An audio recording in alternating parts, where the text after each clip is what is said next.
예, 반갑습니다.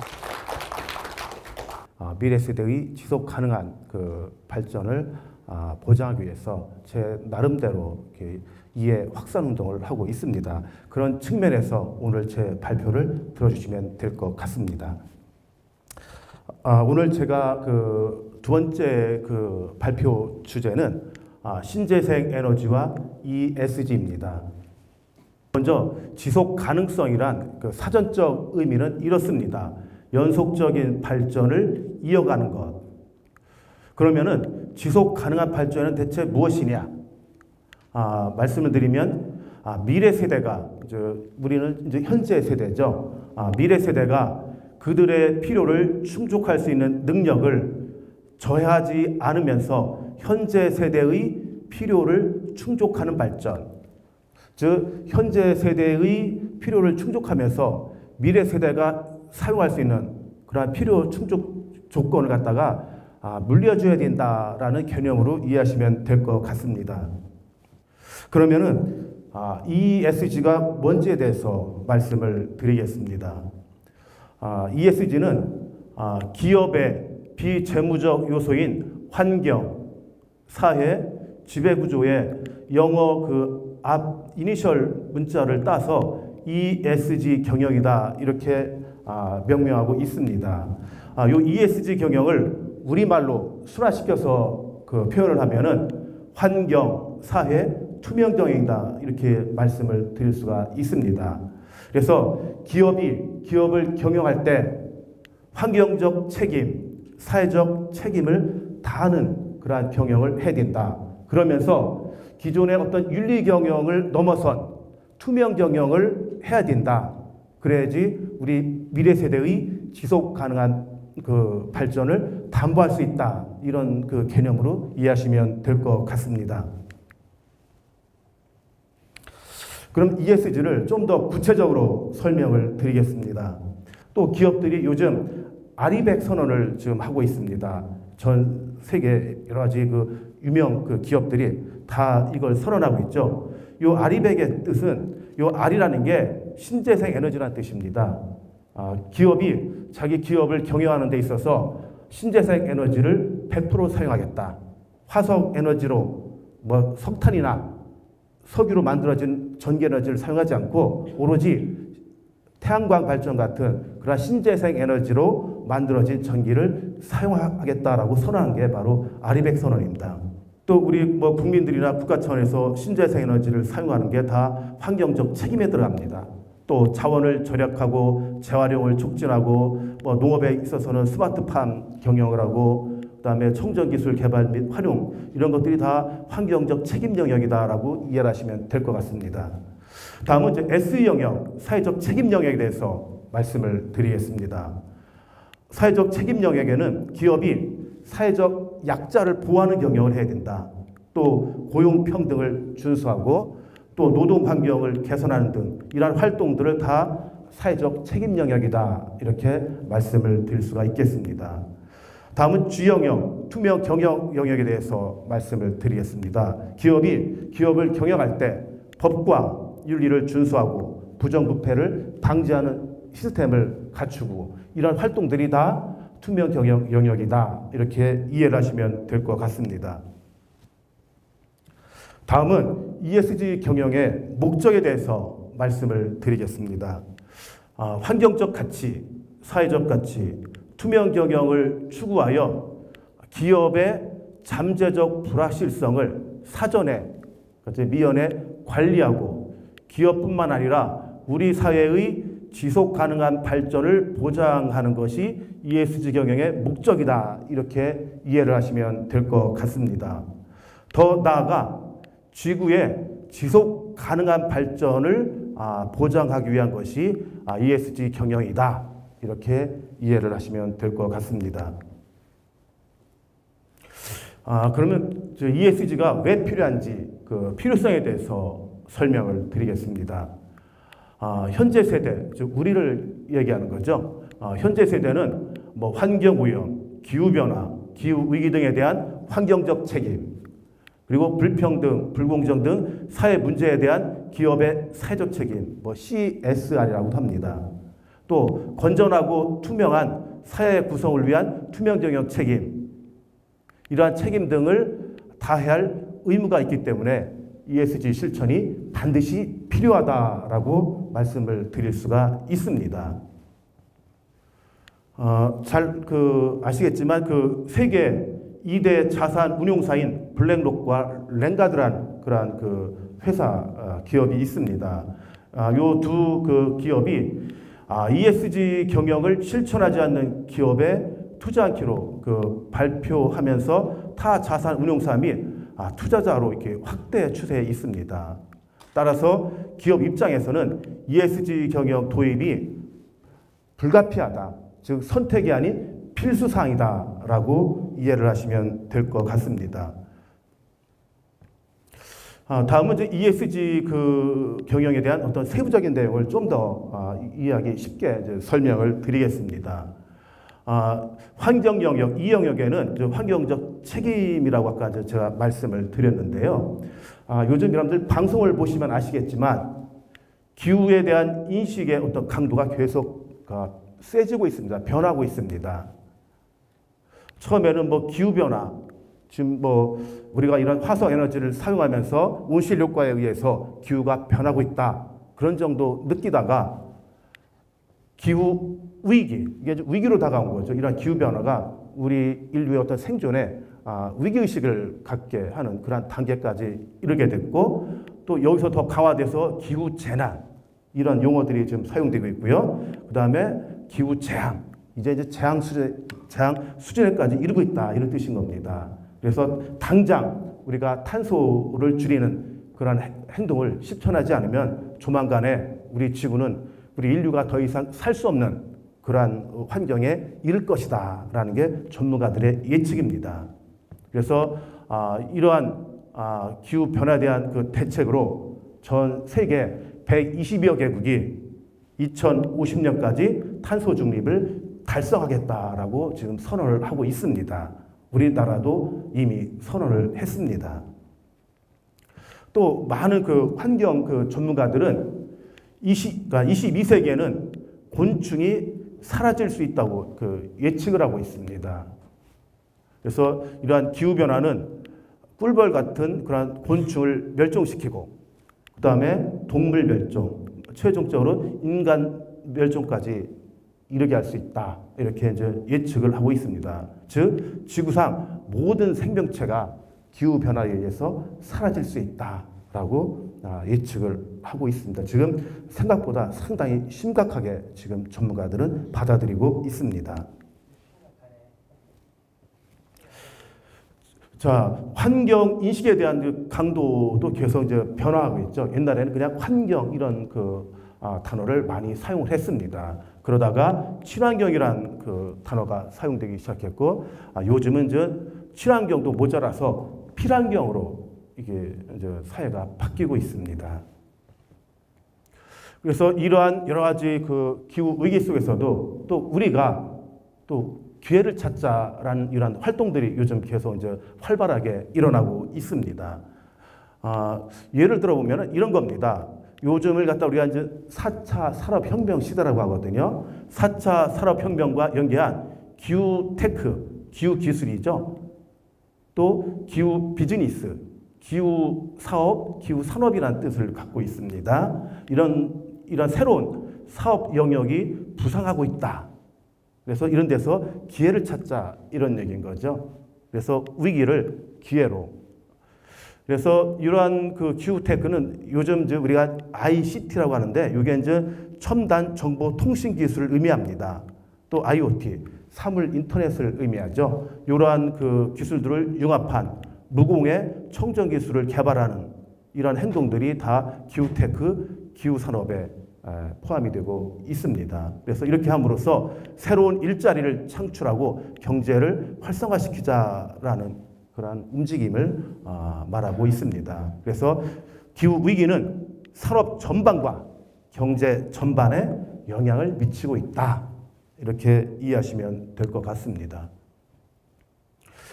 다음은 사회 영역에 대해서 말씀을 드리겠습니다.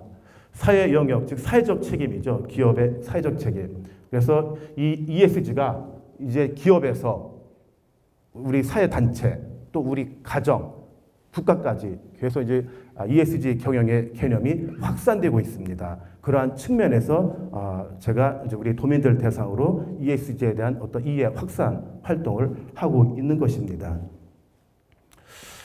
기업이 사회적 책임을 다 못하면 어떤 일이 벌어지는지 예를 한번 들어보겠습니다. 여러분들 그 작년에 그 방송에서 카카오 사태를 혹시 들어보신 적 있으신가요? 이게 내용이 뭐냐면은 데이터 센터에 화재가 났습니다. 화재가 나면서 전원이 차단되면서 최대 플랫폼 기업인 카카오의 모든 서비스가 다 이제 그 장애가 발생한 거죠. 그러면서 또 최대 포털 기업인 네이버도 똑같은 그러한 그 현상을 겪었습니다. 그래서 전 국민이 큰 그 불편을 겪는 일이 있었습니다. 그래서 이러한 일들이 사회에 많은 악영향을 주고 있다. 그래서 기업이 사회적 책임을 다 못하면 우리 국민들이 상당히 큰 불편함을 겪는다. 그래서 기업은 사회적 책임을 다하는 경영을 해야 된다라고 이해를 하시면 될 것 같습니다. 그래서 이 카카오 사태를 갖다 우리가 초연결 사회를 위기에 빠뜨린 커다란 어떤 이정표가 되는 사건이다라고 전문가들은 보고 있습니다. 그래서 4차 산업혁명 시대의 특징을 말씀드리면 빅데이터를 기반으로 한 초연결사회, 초지능사회라고 합니다. 이러한 초연결사회에서 상당한 국민들한테 피해를 준 여러 가지 그 불편함을 준 그러한 사건이다. 이렇게 이해를 하시면 될 것 같습니다. 다음은 이제 지배구조 영역에 대해서 말씀을 드리겠습니다. 예전에는 이제 기업이 경영을 할 때 윤리 경영을 해야 된다 이런 말들을 많이 했습니다. 근데 요즘은 윤리 경영보다 한 차원 더 강화된 투명 경영을 해야 된다. 투명 경영은 기업이 경영하는 그 여러 가지 행태를 일반 국민들이 사전에 나쁜 경영을 하기 전에 견제를 할 수가 있습니다. 그러한 측면에서 투명 경영을 해야 된다라고 이해하시면 될 것 같습니다. 그래서 여러 가지 그 몇 년 전에 모 대통령 뇌물 이런 사건 관련 예를 보면은 모 대기업이 여러 가지 그 행정부에다가 뇌물을 준 그런 사건들이 있었습니다. 그런데 그 모 대기업의 그 어떤 그 경영 행태를 봤더니 상당히 일상적인 그런 일이었고 그런 어떤 그 아주 그 비윤리적인 그런 경영이 그다음에 아주 은밀하고 또 아주 조직적인 관령 뇌물 사건이더라 이런 얘기입니다. 그래서 이런 경영은 곤란하다 이런 얘기인 거죠. 그래서 이런 지배구조가 그 비윤리적이고 불법적이고 불투명한 그런 경영을 하게 되면은 주주나 이해관계자, 국민들이 피해를 입을 수밖에 없다. 이렇게 이해를 하시면 될 것 같습니다. 또 요즘은 요 ESG 경영을 통해서 우리가 사회적 경제를 우리가 실현할 수 있다. 이런 그 주장들이 지금 등장했습니다. 그래서 여러분들 혹시 사회적 경제가 뭐냐면은 시장 자본주의의 한계를 보완하려는 시대의 산물이다. 즉 기존에는 이 자본주의는 어떤 주주 중심의 주주 이익 중심이었는데 이 사회적 경제는 주주뿐만 아니라 이해 관계자의 이익까지 중시하는 그러한 경제를 갖다 우리가 사회적 경제다 이렇게 얘기를 하고 있습니다. 이러한 사회적 경제를 ESG 경영이 주도할 수 있다 이렇게 이해를 하시면 될 것 같습니다. 또 우리나라도 ESG 공시를 2030년까지 전체 상장 기업에 의무화시킬 그런 계획을 가지고 있습니다. 그래서 이러한 ESG 그 경영을 한 기업에 대해서 또 우리 그 국민들이 평가를 해서 ESG 투자를 하는 거죠. 그럼 기업이 ESG 경영을 할 수밖에 없는 그런 선순환 구조로 이끌어내는 겁니다. 그래서 이러한 ESG 경영을 평가해서 ESG 투자를 하면은 아까 좀 전에 여러 가지 선순환 그런 역할이 일어난다 이렇게 좀 말씀을 드렸는데 한마디로 ESG 투자는 포용적이고 지속 가능한 투자다.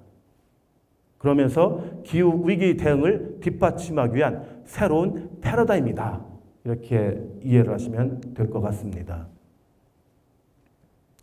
다음은 ESG 실천의 그 핵심에 대해서 말씀을 드리겠습니다. 그래서 우리가 ESG 경영의 가장 그 핵심 근본은 이제 어떤 환경적인 그 문제인데요. 환경적인 측면에서 접근했을 때 에너지 대전환이 필요하다.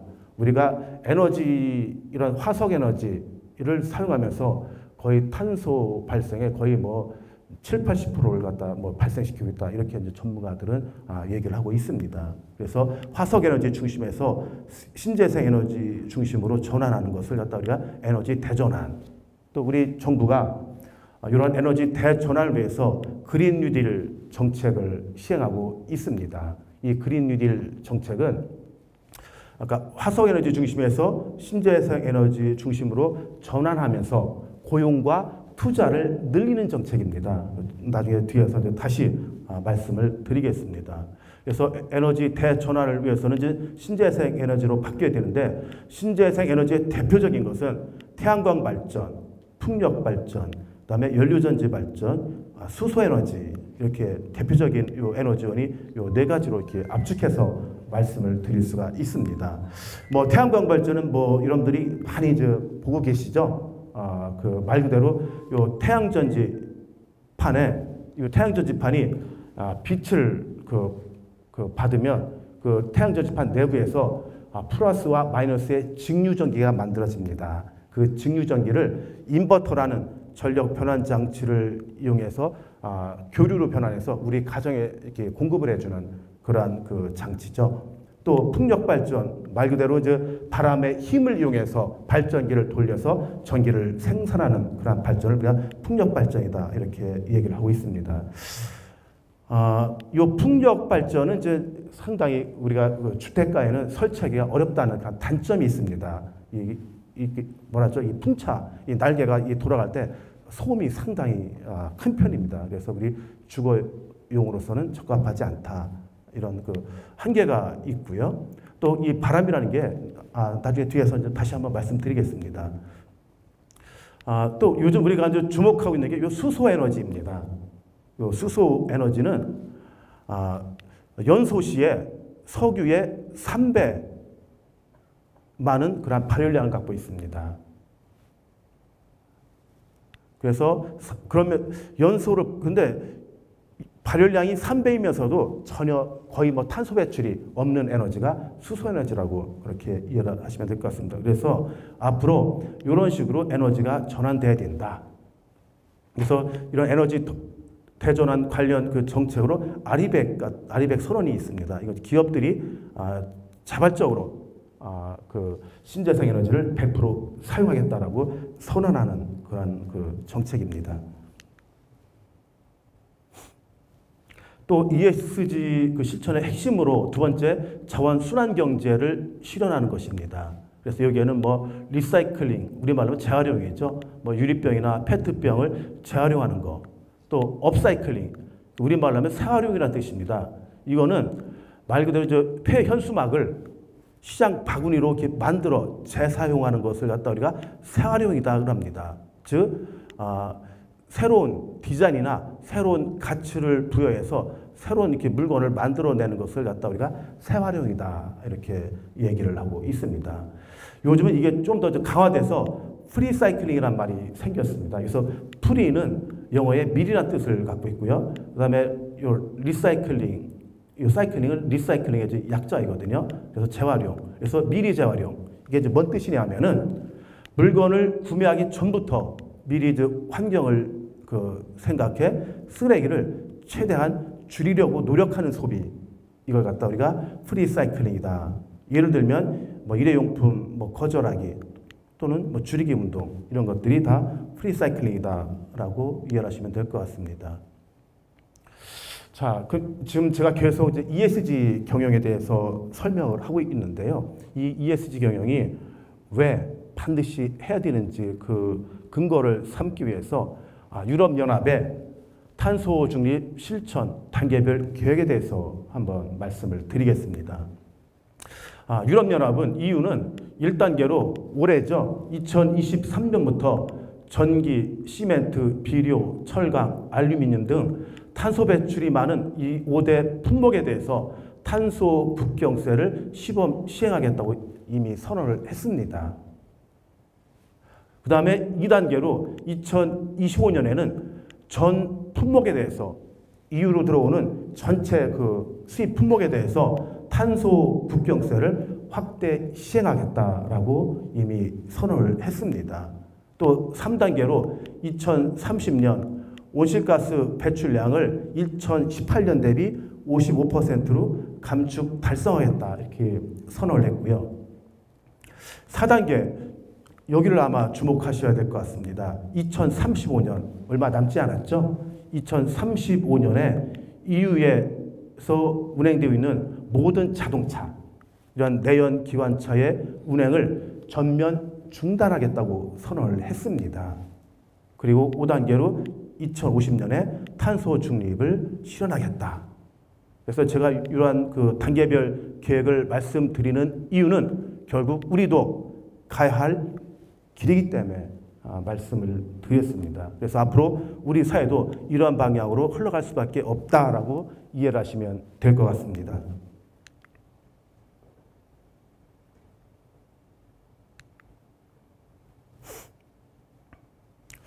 다음은 그린 뉴딜과 ESG에 대해서 설명을 드리겠습니다. 이 그린 뉴딜은 환경적 책임 영역에 들어가는 정부 정책입니다. 이걸 간단히 말씀을 드리면은 기존 화석 에너지 중심에서 신재생 에너지로 전환하는 등 친환경 저탄소 경제 구조로 변환하면서 고용과 투자를 늘리는 정책을 그린 뉴딜이다.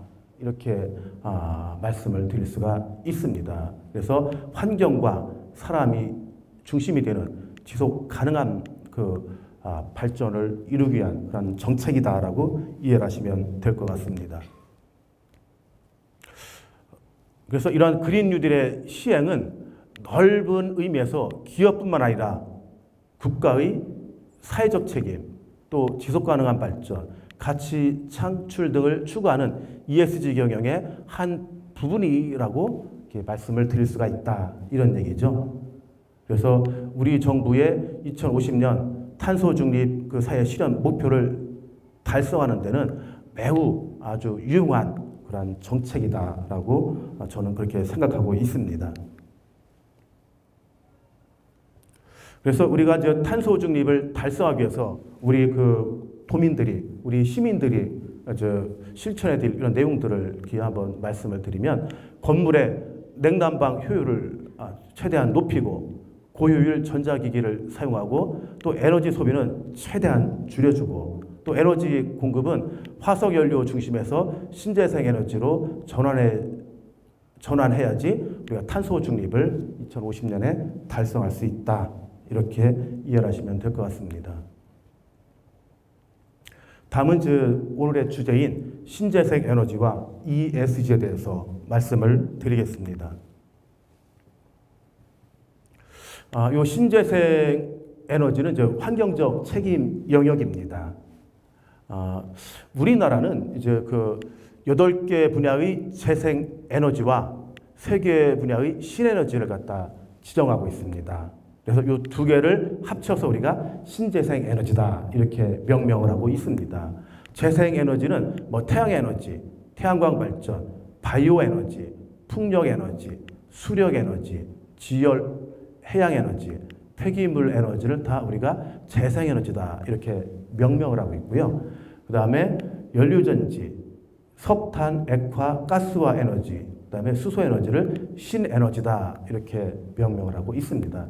여기서 요 석탄, 액화, 가스화 에너지는 우리가 이 석탄을 우리가 일종의 석유 같은 걸로 액체 에너지로 우리가 변환을 시킬 수가 있습니다. 또 이 석탄을 가지고 우리가 또 가스로 변환해서 우리가 또 사용할 수가 있습니다. 그러한 에너지를 갖다 우리가 석탄, 액화, 가스화 에너지다 이렇게 명명을 하고 있습니다. 그래서 이 총 11개의 분야를 신재생에너지로 지정하고 있다. 이렇게 이해를 하시면 될 것 같습니다. 자, 다음은 요즘 많이 듣는 태양광 발전에 대해서 말씀을 드리겠습니다. 많은 분들이 착각을 하시는 게 하나 있는데요. 지금 이 그림은 뭐냐면요.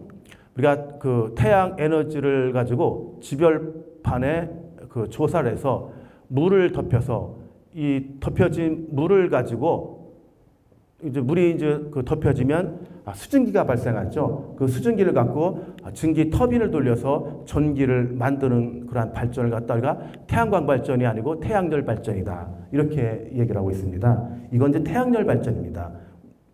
태양광을 가지고 물을 덮여서 덮여진 증기를 가지고 터빈 발전기를 돌려서 전기를 생산하는 과정을 태양열 발전 이렇게 우리가 얘기를 하고 있습니다. 여기 잠깐 오타가 났습니다. 태양열 발전이다. 근데 많은 분들이 이 태양열하고 태양광을 혼돈을 하고 계시거든요. 다음은 태양광 발전에 대해서 설명을 드리겠습니다. 요 태양광 발전의 원리는 여러분들 반도체란 말 많이 들어보셨죠? 이 반도체에는 플러스에 해당하는 P형 반도체와 마이너스에 해당하는 N형 반도체가 있어요.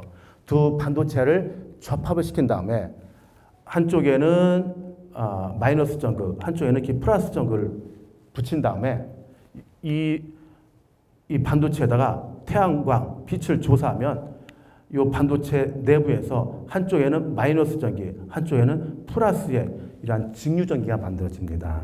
이러한 직류전기를 우리가 인버터를 통해서 우리 가정에서 쓰는 교류로 변환해서 사용하는 그런 발전을 우리가 태양광 발전이다 이렇게 말하고 있습니다.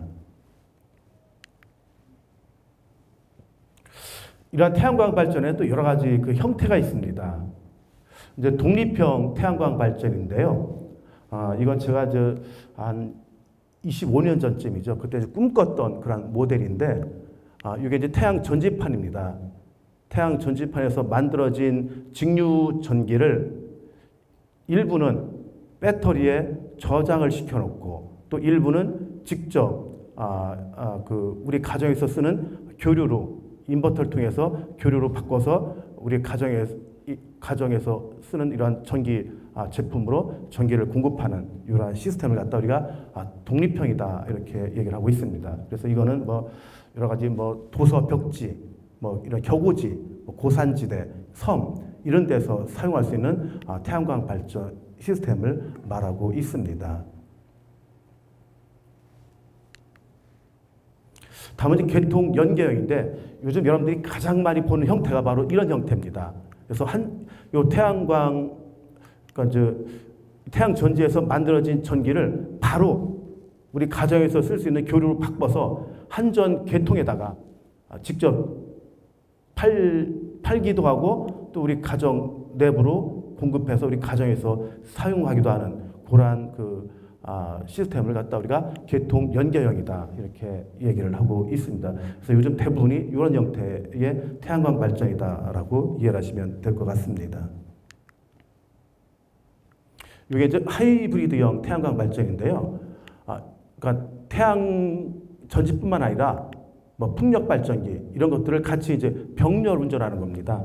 병렬 운전해서 여기서 만들어진 직류 전기를 일부는 축전지에 저장하고 일부는 직접 교류로 바꿔서 우리 부하로 직접 사용하던가 남는 전기는 한전계통에다 이렇게 판매를 하는 겁니다.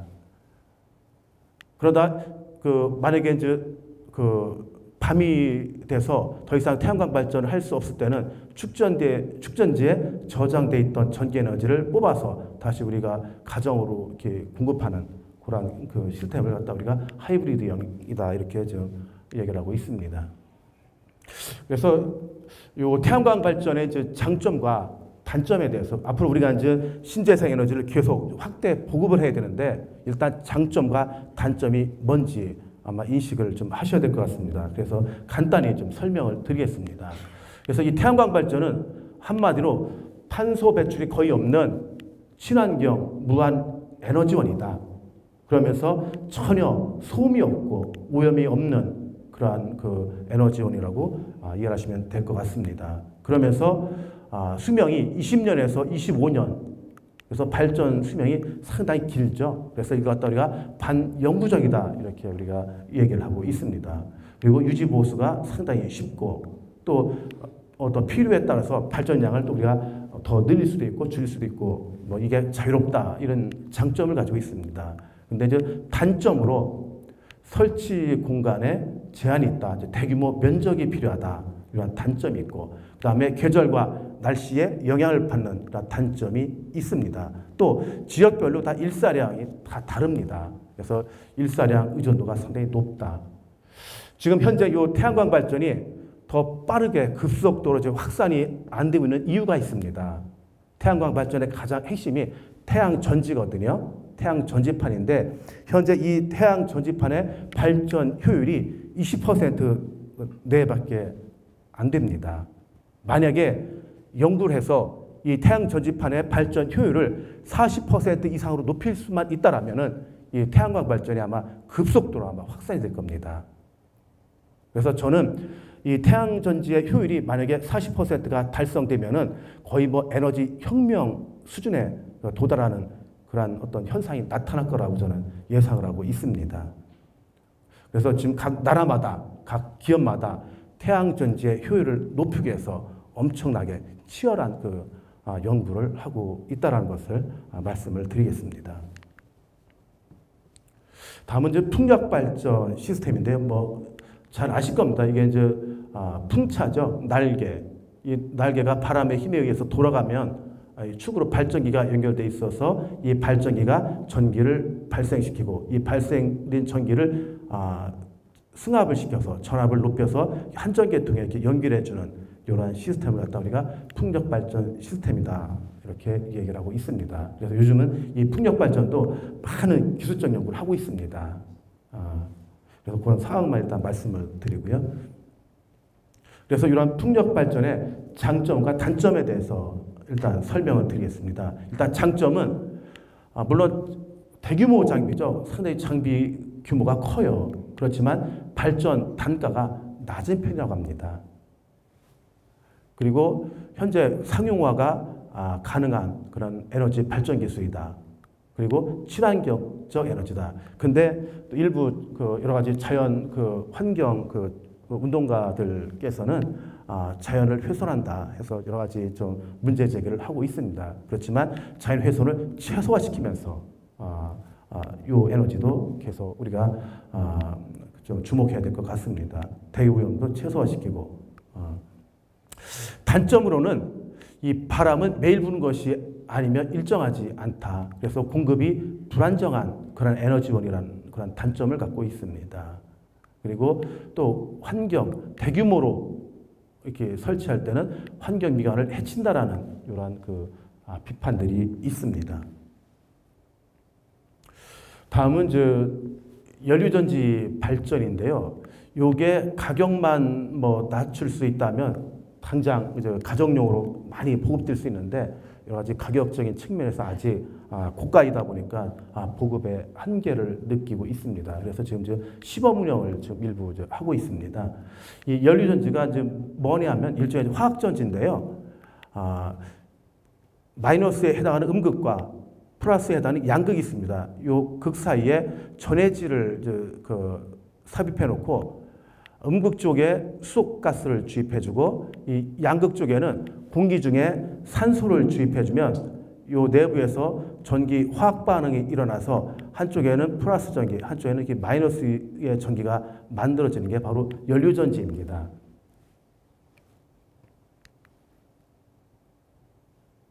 그래서 이러한 연료전지를 여러 개를 갖다 이렇게 싸서 우리가 원하는 전력 규모로다가 확대해서 우리가 이러한 증유전기를 교류를 바꿔서 우리 가정에서 이제 쓸 수 있는 그러한 발전 시스템을 갖다 우리가 연료전지 발전이다 이렇게 얘기를 하고 있습니다. 요 연료전지 발전의 장점은 역시 친환경 에너지다. 그리고 에너지 효율이 60%에서 40%로 상당히 높습니다. 그리고 이 연료전지는 발전할 때 열과 전기 에너지가 만들어집니다. 이때 이 열을 우리가 이제 이 열을 갖고 우리가 물을 덮여서 온수를 사용할 수가 있습니다. 그러다 보니까 효율이 거의 80%까지 윽박하고 있다. 이렇게 이해하시면 될 것 같습니다. 그리고 계절과 날씨의 영향을 전혀 받지 않는다. 공간에 따른 제약도 적다. 근데 단점이 좀 있죠. 현재 이 수소 활용과 저장 시 사고의 위험성이 존재한다. 이 수소가스는 공기와 만나면 폭발합니다. 폭탄이 될 수 있습니다. 이게 이제 수소폭탄이 될 수 있는 거죠, 이게. 그래서 그러한 여러 가지 위험한 그런 부분도 있습니다. 근데 이게 이제 저밀도일 때는 굉장히 괜찮은데 고밀도일 때는 상당히 아주 파괴력이 높은 그런 어떤 폭발을 일으킬 수가 있습니다. 그리고 현재 수소 원가가 비싸고 연료 공급 인프라가 부족하다는 그런 단점이 있고요. 그리고 연료전지 설치 비용이 높다 보니까 가정용으로서는 아직 적합하지가 않다. 또 만약에 가정용으로 보급이 된다라면은 도시가스가 연결되어 있으면 얼마든지 활용할 수 있는 그러한 발전이라고 말씀을 드릴 수가 있습니다.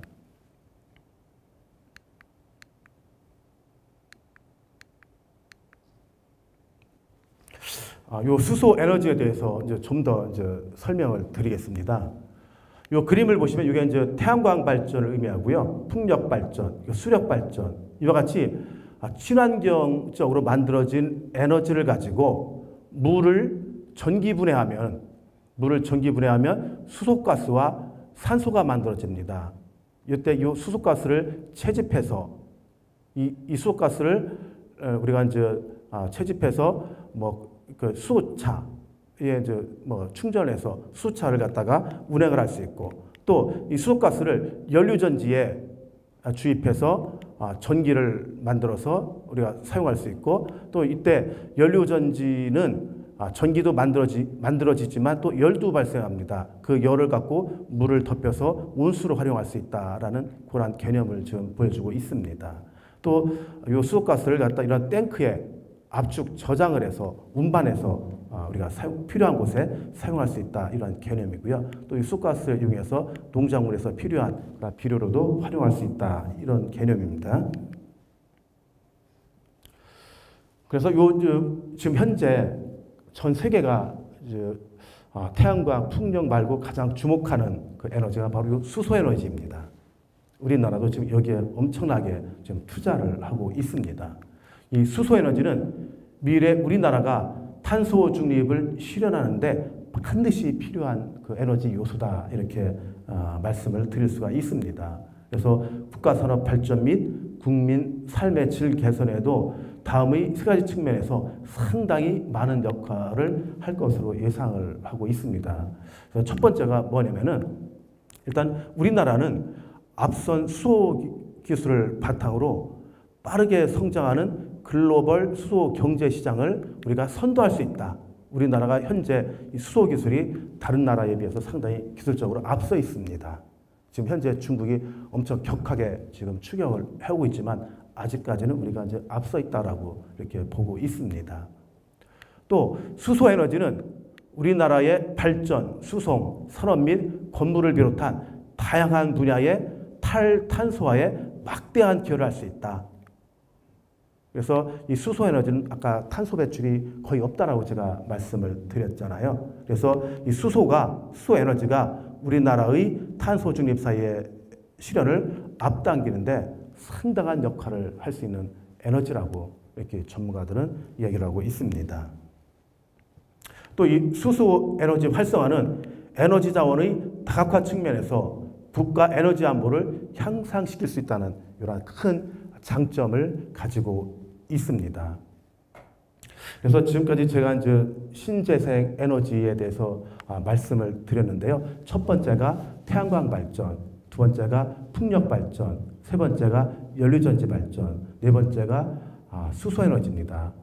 지금 요 네 개가 전 세계적으로 각광을 받고 있는 그러한 신재생 에너지입니다. 물론 그 외에 또 여러 가지 에너지가 있습니다. 바이오 에너지도 있는데 이 바이오 에너지는 또 다른 요 네 개 에너지에 비해서 탄소 배출이 상당히 많은 편입니다. 그래서 바람직한 앞으로 탄소 중립을 실현하기 위한 그러한 측면에서는 바람직한 에너지라고 좀 보기는 어렵다라는 그 측면이 있습니다. 그렇지만 또 우리가 자원을 활용한다는 측면에서 국가적으로 또 이렇게 바이오 에너지도 많이 권장을 하고 있습니다. 그렇지만 가장 우리가 추구해야 될 에너지원은 이 네 가지다. 그래서 앞으로 우리가 2050년에 탄소 중립을 달성하기 위해서는 결국 이러한 에너지원으로 전환을 해야 되는데 현재는 여러 가지 기술적 한계 때문에 상당히 좀 더디게 진행되고 있습니다. 그리고 제가 이제 가장 주목해야 될 게 수소 에너지라고 아까 말씀을 드렸는데 이 수소 에너지의 특징을 두 가지로 말씀드리면 이 수소 에너지는 직접 연소를 시켜서 열 에너지를 이용할 수 있습니다. 아까 이제 말씀드렸는데 이 수소 에너지를 연소시키면 석유보다 발열량이 3배라고 했습니다. 그런 측면에서 상당히 유용한 에너지라고 또 볼 수 있고요. 또 이 수소 에너지는 연료전지에 주입을 시키면은 탄소 배출이 전혀 없는 전기 에너지를 만들 수 있습니다. 그런 측면에서 수소 에너지가 상당히 유용하다. 근데 우리 우주에 수소가 제일 흔한 그러한 그 원소입니다. 그러한 그 요소인데 우리가 현재 이 공기 중에 우주에 이렇게 퍼져 있는 수소를 채집해서 저장하는 기술이 없습니다. 그러다 보니까 수소가스를 현재 우리가 이제 만들어 쓰고 있는데 어떻게 만들어 쓰고 있냐면은 석탄, 석유를 가지고 변화를 시켜서 수소가스를 우리가 만들어 쓰고 있습니다. 근데 석탄, 석유를 가지고 수소가스를 만드는 과정에서 탄소가 배출이 됩니다. 그러면 뭔가 좀 이상하잖아요. 그래서 요즘 추구하는 게 탄소 배출이 없게 하는 그런 수소가스를 만드는 그 방법. 아까 뭐라고 제가 말씀드렸죠? 태양광 발전이나 풍력 발전이나 수력 발전으로 만들어진 그러한 친환경 전기를 가지고 물을 전기 분해해서 수소가스를 만들어서 그 수소가스를 우리가 이제 활용을 하는 거죠. 연료전지로 활용하고 또 직접 연소시켜서 그 발열량을 3배 이상 높여서 우리가 열에너지로 활용하는 그러한 그 기술들, 이것들이 지금 계속 이제 연구되고 있습니다. 또 더불어서 우리가 지금 탄소 중립 사회를 우리가 실현하기 위해서는 여러분 혹시 요즘 뭐 축전지라는 말 들어보셨나요? 축전지, 배터리라고 하죠. 배터리 뭐 이렇게 이제 표현하고 있는데 이 배터리가 이제 어떤 특징을 가져야 되냐면은 크기는 작지만 엄청난 전기 에너지를 저장할 수 있는 기술. 그걸 갖다 우리가 뭐 고밀도 그러면서도 충전 시간이 짧아집니다. 이래서 배터리를 충전하는데 뭐 1시간씩 걸린다. 상당히 곤란하잖아요. 요즘 시대에서는. 그래서 배터리를 예를 들어서 자동차가 일주일을 운행하기 위해서 배터리를 저장하는데 크기가 작으면서 뭐 한 10분 만에 충전할 수 있다. 이러면은 엄청난 그런 파급 효과가 있겠죠. 그래서 각 나라마다 지금 연구하고 있는 게 배터리도 고밀도 고속 충전할 수 있는 크기는 작지만 엄청난 양의 전기를 저장할 수 있는 그런 기술들을 개발하고 있습니다. 그래서 이 기술이 실용화되면은 그 기술을 갖고 그 배터리를 만든 기업은 아마 엄청난 어떤 부의 축적을 이룰 수가 있을 것입니다. 또 그러한 나라가 결국 이제 에너지 강국이 되겠죠. 그래서 우리나라도 지금 이제 전기 자동차가 계속 이제 확대 보급이 되고 있는데 이 전기 자동차가 이제 확대가 되려면은 결국 이제 배터리 기술이 더 발전해야 된다. 그래야지 우리가 2050년에 탄소 중립을 달성하는 게 수월해진다. 이렇게 말씀을 드리면서 제 오늘 그 발표를 마치겠습니다. 예, 감사합니다. 혹시 질문 있으신가요? 충북 ESG 포럼 화이팅! 소셜미디어 태희입니다.